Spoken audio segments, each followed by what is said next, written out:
I'm Chris Evans from King's Park Nursery in Bournemouth Borough Council, and today I'm going to show you how we make a hanging basket. Now there are some basic things you need to make the basket with. One of course is the basket itself. This is flat bottomed because it stands on a table or on a bench, as you can see in the nursery, really well. If you have a round bottomed basket, you may have a little bit of a problem that when you put it down it rolls all over the place. So we prefer a flat bottomed basket.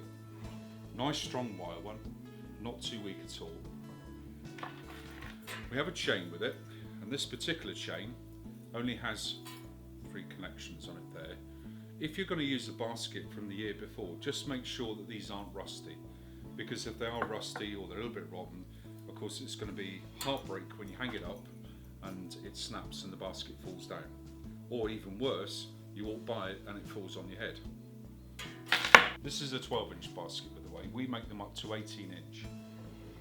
I would suggest if you've got a normal bracket outside your house or wherever you are, you probably need no bigger than a 14-inch basket. 16 and 18-inch baskets are very heavy, up to 40 or 50 pounds in weight, about 20 kilos, and probably your bracket won't take it and you'll probably find a big hole in your wall. We use a liner, and this is made of jute.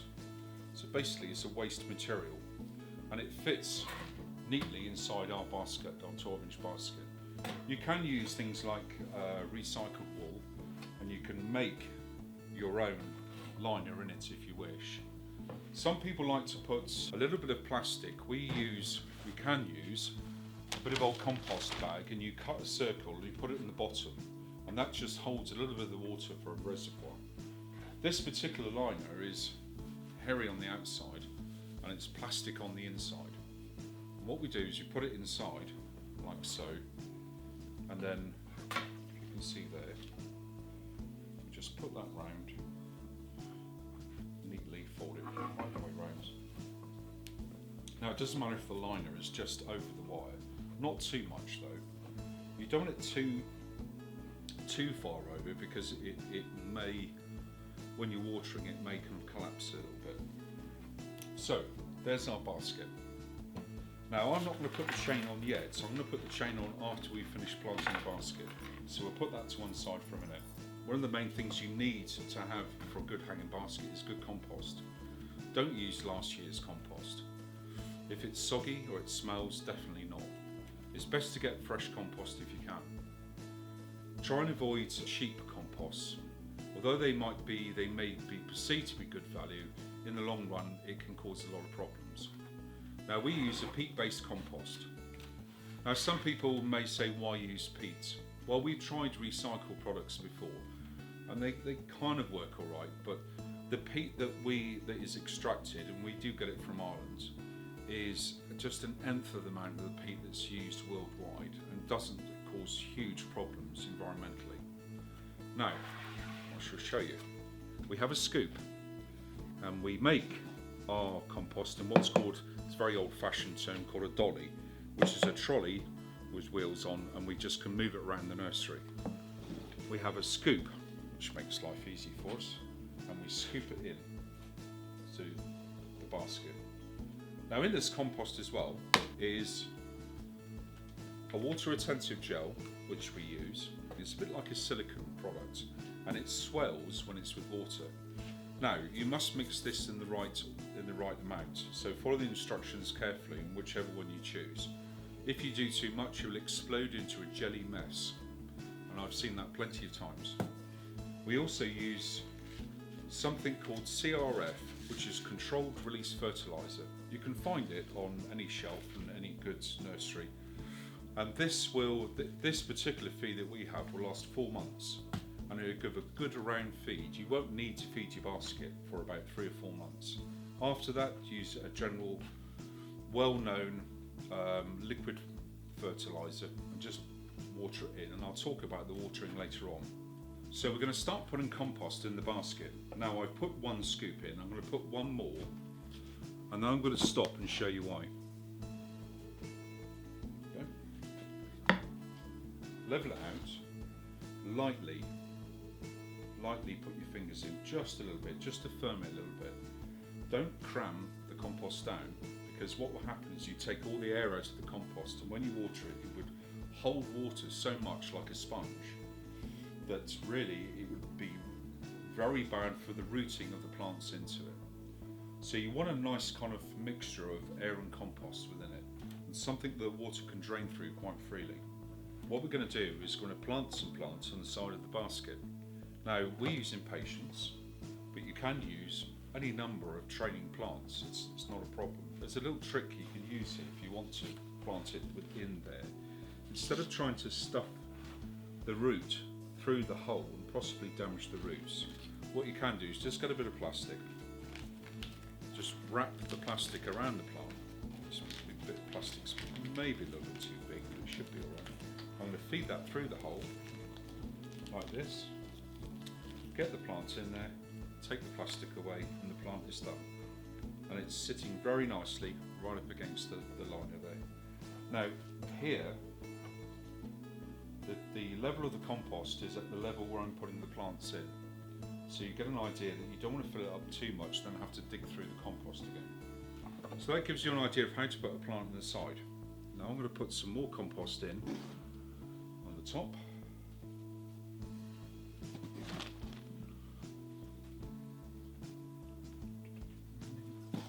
There we go.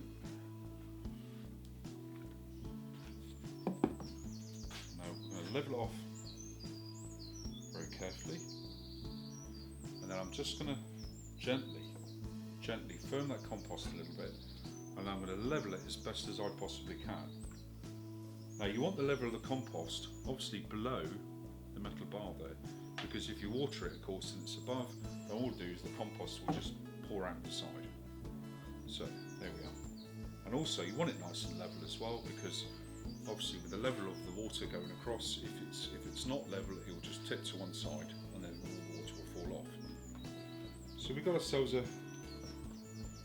fairly decent basket there. I'll tap it once, there we are. Now, how to do the top of the basket. We normally put one fuchsia in the middle. It's either semi-trailing, you can put upright if you wish. Now an upright fuchsia, of course, does what it says in the tin, and it will go upwards. It may interfere a little bit with the chain, but not too much. A semi-trailer would, of course, go up and over. This, I believe, is Heidi Ann we're using at the moment. We have probably use about 7 or 8 different types of fuchsia for a basket. It's personal taste when it comes to actually, what colour you would like and what colours you have in the basket. It can give you some ideas anyway. I've just made a little hole in my fingers there. I haven't gone like that, just carefully put it in. You want the top of the level of the compost of the plant with the top of the level of the compost of the basket. Just firm it once, and now you've got your central plant there.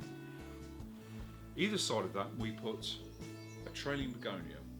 These are called begonia illumination, and I'm going to put one just there and one just there. It kind of usually naturally goes off in one direction, so if you can point that outwards, it kind of helps. Firm it once. So we've got the central display of our basket there. Now I put a few impatiens as well, either side of the planting here. So I'll put one there and one there. You don't have to. That's a bit of colour to it, quite nice.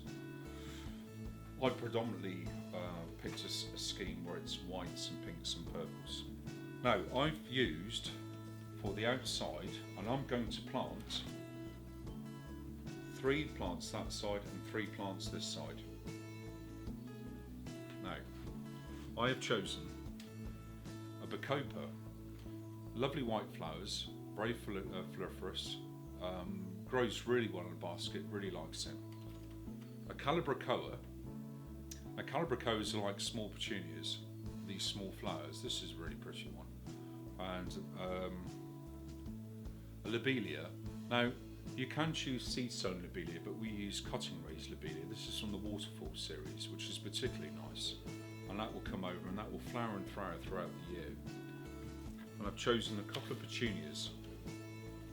Now These particular ones are Sophinias. You can use Fanfare as well, which are quite good petunias to put on the side of the basket.